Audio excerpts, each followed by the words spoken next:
Let's switch gears to the American League side. We're going to do the exact same exercise. So we're going to go through the teams that are in the middle, and we're going to try to identify the ones we have the most confidence in to actually make the playoffs this year. I'm going to open it up with the playoff locks. Cleveland Guardians, Baltimore Orioles, New York Yankees. I don't even think I need to get confirmation from Patrick. Those three teams, they're in, right? Heading on, yeah. Okay, they're cool. absolutely in. They're we interestingly enough don't have anybody from the AOS, but that's going to be what we were discussing right now. Yeah, all three of those teams are actually tied with 58 wins for most in the American League. And yeah, it's safe to say all three of them will be there in October. You know, I can guarantee about the American League West, there will be a playoff team for the American League West. Hot take. I like it. Yeah. Teams that are out. A's, White Sox, Angels, and then I put Blue Jays with a question mark. They're 9.5 games out. 9.5 games out. Are they going to see the writing on the wall? I don't know if they're going to sell, but I have no faith that they're going to make the playoffs this year. Zero. Yeah, I don't have any faith that they will. They're not out of it yet, but very quickly, more than any team that we've discussed as not being officially out of it, can be out like in 3 days, right? Like after this weekend, 3-game sweep, boom. Now they're officially done. What are we doing? Let's offload some of those pieces. So yeah, I don't have confidence in them. If we're looking at it just from that perspective, I've got no confidence that the Blue Jays are going to figure it out, especially, being having the 11th best record, right, in the American League. So that's a lot of teams that you're going to have to jump past. And while they've got a talented roster, they're just not showing it right now. The Texas Rangers are only 2 games better, and I have to really think about it before I eliminate the Rangers. I don't have to think about it with the Blue Jays. The Rangers, I can see it. There's the second half rotation we've been talking about. There's a lineup that won a World Series last year that's pretty much intact. So the Rangers, a little more debate, and they are part of our big grouping of teams in the middle. So Twins, Mariners, Red Sox, Royals, Astros, Rays, Tigers, Rangers. I want to open it up on this league. And to me, the Tigers are the easiest team I look at and say, even though they're actually technically ahead of the Rangers, I just can't see them mounting a second half push and actually making the playoffs. I think that they should sell and probably will sell. Not huge pieces, probably not Schoolable, but relievers, things like that. I think they will be sellers at the deadline. The Tigers and the Cincinnati Reds feel like they're almost one and the same, except the Tigers don't necessarily have that Ellie De La Cruz parallel. But still, yeah, I don't think the Tigers are going to be going forward. Those young squads, they really need to have the sustained momentum throughout the first half where they just build up such a big lead that even when they stumble in the second half, it's still enough to get them through and across the finish line. And although the Tigers had that for a while, it just really wasn't enough. And yeah, I don't have confidence that they're going to turn it around. Although Colt Keith has played a lot better over the past month, right? He was, he gets that extension before the season starts, before he makes his debut. And then you go, wait a minute, was this guy ready? He's been a lot better over the course of the last month. So, that's promising. That could be helpful going forward, but they're going to eventually have to make a choice. And in a similar fashion to the Pirates, as I said, when we're talking about the National League teams, I think it's better for the Tigers and it behooves them more for winning a championship going forward to say, you know what, we just have to kind of wave the white flag for now so that we are that much better in 2025, 2026, and 2027 and beyond, right? Live to fight another day. That's a good choice if you're in the middle class or a smaller market club like this, when it just, things aren't going your way right now. Yeah, no, I'm with you. And I think that there's a very clear separation between them and these other teams where I could, if you wanted me to argue the side of they will make the playoffs, I could probably find a convincing argument for all of the final teams here. Twins, Mariners, Red Sox, Royals, Astros, Rays, Rangers. Which one out of those teams jumps out to you as a team that should maybe sell or just isn't going to be there when it's all said and done? I think Tampa is going to be one of those. I think that was one of the options, wasn't it? Yeah, Tampa is definitely one of the options. They're at exactly 500, and I looked because I was looking last night on Pete Fairbanks as an option for the Mets, and I was just like, have they been better? Like, have how has they gotten to 500 is really what I was trying to find. Like, was there a hot June? Are they 6, are they, 9-3 in July, whatever it is? Is there some type of thing that I can tell me, yeah, the Rays are going to be in it? They've been like 500 every single month. Now, the case to be made is they're getting some pitching back. They got Shane Baz back. They get Jeffrey Springs coming back soon. Drew Rasmussen, I think, is the other one. So they are getting arms back. But I think they should see the writing on the wall and sell a little bit, live to fight another day, kind of, repurpose some things, because they still have a long window to contend with all the talent in their farm system. I don't think it's their year either. So I'm with you if we want to eliminate the Rays right now. Yeah, their front office understands that. They understand this game of what's going on is having more opportunities, more bites at the apple, if you will, to win a World Series. And so if things aren't going great right now, it gives them that opportunity to increase the likelihood of being more relevant and making more postseasons going forward. And so, despite the fact that their 2 All-Stars from last year and Randy Rosarena and Yandy Diaz have played a lot better than the first month plus of the year, and that's I think been a major contributor for them. It really is just better for their future prospects to, go ahead and sell. As we said recently about Isaac Paredes is another one of those value picks and trading when a player's stock is high, and that's how they've been able to do this for so long. We were, talking about all-stars that were are going to be on the trade market, and how the Rockies have just totally taken a guy off, whereas teams like the Tigers with Tarek Skubal and the White Sox with Garrett Crochet are saying, well, you know what, we're going to leave the lines open because we could get blown away by a deal that is better for us. And you look at some of the trades that the Rays made where, hey, the stock on Chris Archer was so high that, regardless of what our plans might be for this season or next season, we're going to go ahead and get virtually 3 All-Stars. So they get Tyler Glasnow, Austin Meadows, and Shane Baz for Chris Archer, who goes to Pittsburgh and does absolutely nothing. And in fact, I think his second career coming back to Tampa Bay might have been better than anything he did when he was with the Pirates. They trade Austin Meadows and get Isaac Paredes. They trade Tyler Glasnow, turn that into more pieces, Ryan Pepio. So like they are thinking 1, 2, 3 steps ahead.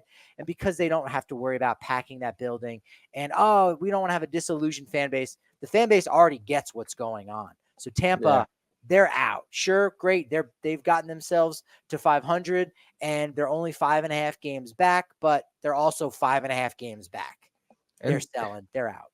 The beauty of being the Rays is they could sell and still hang in. Yeah. I don't think they'll make the playoffs, but they still might be a team where it's like, man, we just can't shake the Rays. Where the Rays were sellers, and then maybe you have a team like, I don't know, the Rangers that bought, but the Rangers just can't get in it. And all of a sudden you're like, man, I can't believe the Rays got the prospects. They called up Junior Caminero. They got some guys healthy. They're on a roll. It doesn't make sense. That's just Tampa for you. So I agree that they're not going to make it, but they know what they're doing, and that's a really good sign. I want to switch things. Oh, you got something else on the Rays? No, it sort of makes me if the Tampa Bay Rays were the team that they made the film Major League about, and you're like, oh, no one's counting on us. We're supposed to be bad, except you get to the third quarter of the movie and they trade Roger Dorn and they trade Wild Thing Rick Vaughn, and then they still end up making the postseason. Like that's the Major League version of the Tampa Bay Rays. Where there's no more Charlie Sheen is going to be in this movie. No, we traded him for some prospects, but now we're going to call up this next guy, and all of a sudden we're still making the postseason. It's not as interesting of a film, but the Tampa Bay Rays aren't in it to make for a good story. They're trying to win championships, and they've been doing it the right way. They have, and I have complete confidence that they'll figure out the right course. Probably selling, just because the market's going to tell them that it's a seller's market. I want to actually now talk about who's going to win the AL West, because I am ready to concede that I was wrong. I was out too soon. I wanted the hot take. I didn't think they could climb out of the hole that they were in. Are the Houston Astros going to win the American League West again? Yeah. Yeah, they are. Look, I love the Mariners starting rotation. if you're a baseball fan, you should love Julio Rodriguez, and I think everyone does. That being said, Seattle just hasn't proven it. I think that something that we take away from this, not era, but this period of baseball is that you can't just bring in a whole new roster of players and have a ton of turnover and be successful. Like, is there something to chemistry? I think we're seeing that with trader Jerry DiPoto and the Mariners, their struggles with winning despite the talent. We're seeing with the Padres, the Giants this year. You can't just bring in guys that are great. This isn't a fantasy baseball team.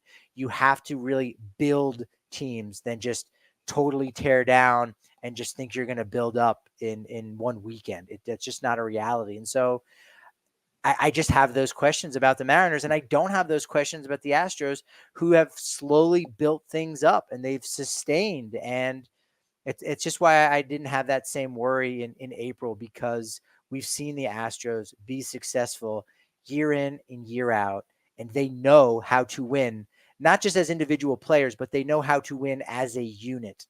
And I don't know that the Mariners know how to win as a unit. They have great players. Are they winning players? There's obviously an overlap between those two things, but I also think there are players that are great players that may not be winning players, or they might not be great clubhouse guys. And that has an impact on the win-loss record. So it's something that we don't really talk about enough, and it's something that maybe isn't understood enough. You have to really be on the inside to understand that. And I think the Astros have all of those boxes checked, and the Mariners don't. They're a really talented team, but if we're talking just about who's going to win the AL West, despite the fact that they are sitting in the second spot, they're only one game back. I'm taking the Houston Astros to win the American League West.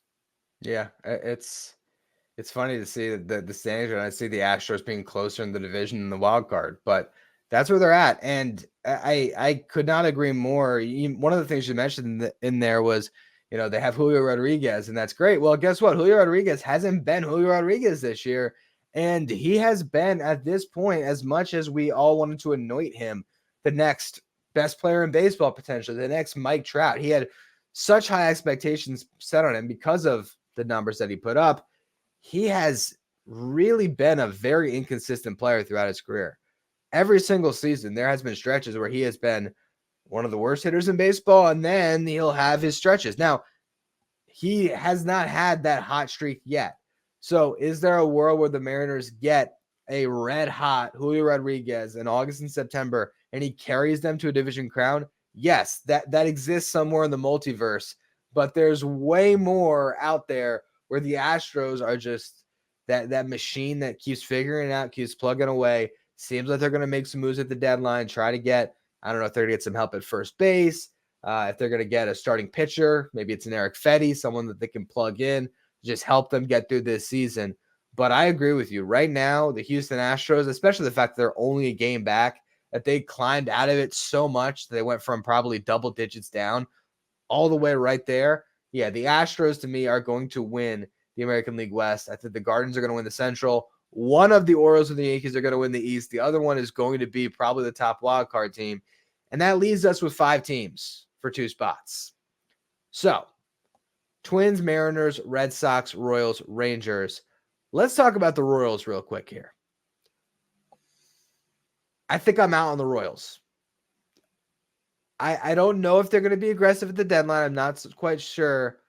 But they were a really hot team at the beginning of the season. They have lost a lot of steam. I don't know if they have a second wind in them. So of those 5 teams, I don't know if I'd say of those 5 teams. Because I look at the Rangers too. I don't have a lot of confidence there. But We can get rid of the Rangers. Again, they look like a lot of the teams that we've kind of had confidence in, but World Series hangover, that's a thing. They're going to have to prove it a little bit more, which again is strange to say about a team that won the World Series, but how they won the World Series is kind of important. And the fact that they had lost 100 plus games, only 2 years prior, they get in as a wild card. Yeah. They're hot. Nevertheless, I think they're going to have to prove it. And again, they're spending so much money on guys that they're not going to be as aggressive at the trade deadline. So that's another one of those aspects that you can't give them a little bit of boost. So I think we can probably eliminate the Rangers from the conversation, I right? agree with you for sure. Yeah. No, you know what? Because here's the thing too. That's another team. If I had to say teams that need to sell that might not, the Blue Jays are number one for me. You got to do it. Get whatever you can. And the Rangers are right there because they have so much pitching to deal. And you won your championship. You have your World Series. Trade Max Scherzer. Why are you keeping him? He's going to be a free agent after this year. Trade him. And the Mets are eager enough for that contract where he would be very attractive at the deadline, especially if they ate even more of it. They have David Robertson. They have Kirby Yates. They could even trade, if they wanted to, a John Gray when the value is high. Nathan Eovaldi is going to be a free agent after this season. They have so much pitching to deal where they can take that farm system that was really good. They've dealt from it a little bit, replenish, get themselves right back into the mix. I agree. The Rangers, I don't think they're going to make the playoffs. They should sell. I don't know if they do. And then coming back to the Royals, I don't know if I have faith in them being able to actually keep this up. But I would say I have more faith in the Royals than the Rangers this year. Yeah, the Royals rotation is I think critical here because I trust that rotation Yeah. A little bit more than Boston since they're relying on so many of the younger players. So that gives the Royals maybe a little bit of an edge over Boston. In my mind, they're 2 games back in the standings of the Red Sox at time of recording, and they've been a little streaky, the Royals, right? And is Boston? I could see the Royals and Red Sox kind of making similar additions as far as magnitude. Whereas, I don't know if the Red Sox were wanting to be good this year so that they can kind of go forward, with the new regime and kind of remake it in their own likeness. They're not going to really get that opportunity because they have to, invest in the All-Star Game MVP, Jarren Duran, and support all of those guys. And I think the Royals can go out and kind of make similar deals and hang with them. The one team that I probably have the most confidence in, despite the fact that they've had injuries, and I don't even know how much confidence I have in the Minnesota Twins. They're just sitting in that position, and they've played really well. And, the loss of Royce Lewis, I don't know how fun the Twins are without Royce Lewis, to be honest. So you know what? There we go. There's my answer. I'm going Boston, Kansas City in the final 2 playoff spots. Sorry, Seattle Mariners. I hope they prove me wrong because, again, baseball is better with a good Julio Rodriguez. I don't like those picks. I don't like that. Boston and Kansas City. That's what I got. Okay, that's what I got. It's funny that you say that because I think I had Twins Mariners, but it's those are the 4 teams that they're in position. They feel like the teams, but like that's even why I was having problems completely crossing out the Rangers because it's just I think that the high end of what the Rangers can be is better than any of those 4 teams.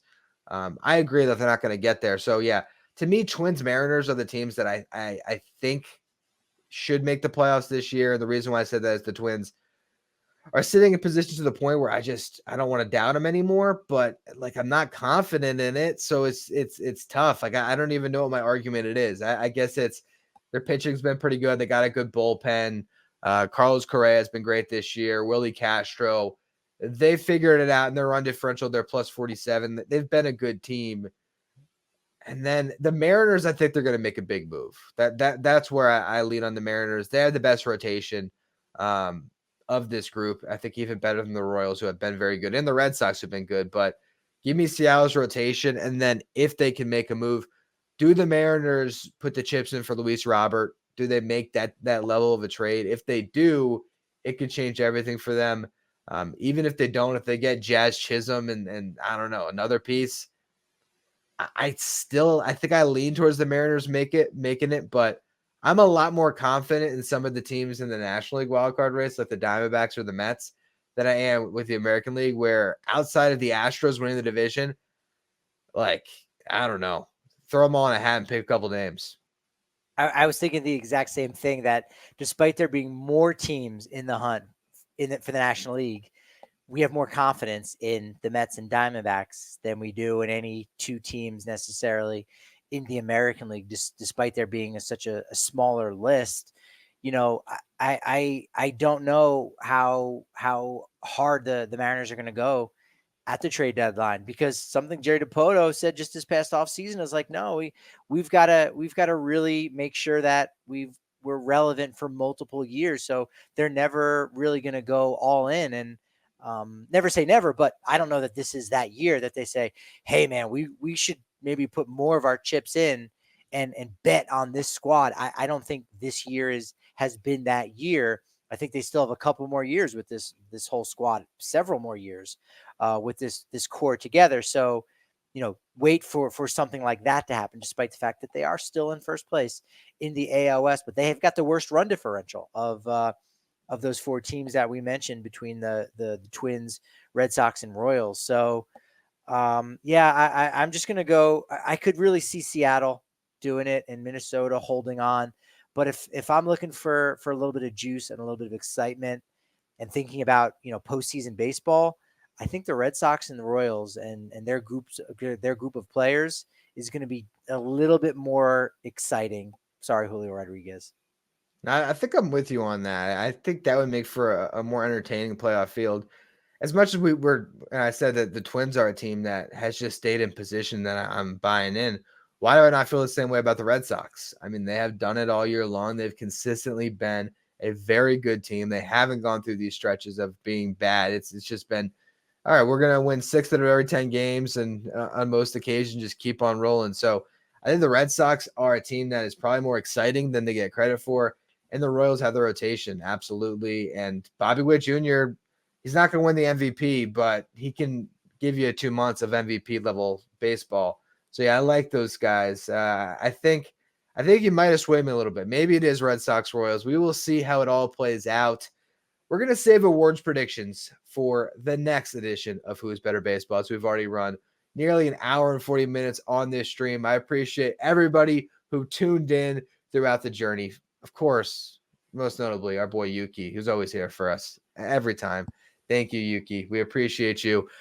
He's on YouTube following us. That's why he's able to leave comments. So make sure you subscribe to our YouTube channel so you can make comments during our streams. Also, you can watch our smaller episodes of the show, our YouTube shorts as well. Check out the podcast feed. This will be a 2-part episode. They'll hit on Spotify, Apple, so make sure you check that out. Follow us on social at Who's Better BB. We'll be back with another stream next Thursday as the second half will have finally been back underway, and we will be really close to the trade deadline. Actually, I'm realizing I'm out of town, so scratch that. Make that Saturday, maybe Sunday. We'll figure it out, but we will be back soon enough for another edition of Who's Better Baseball.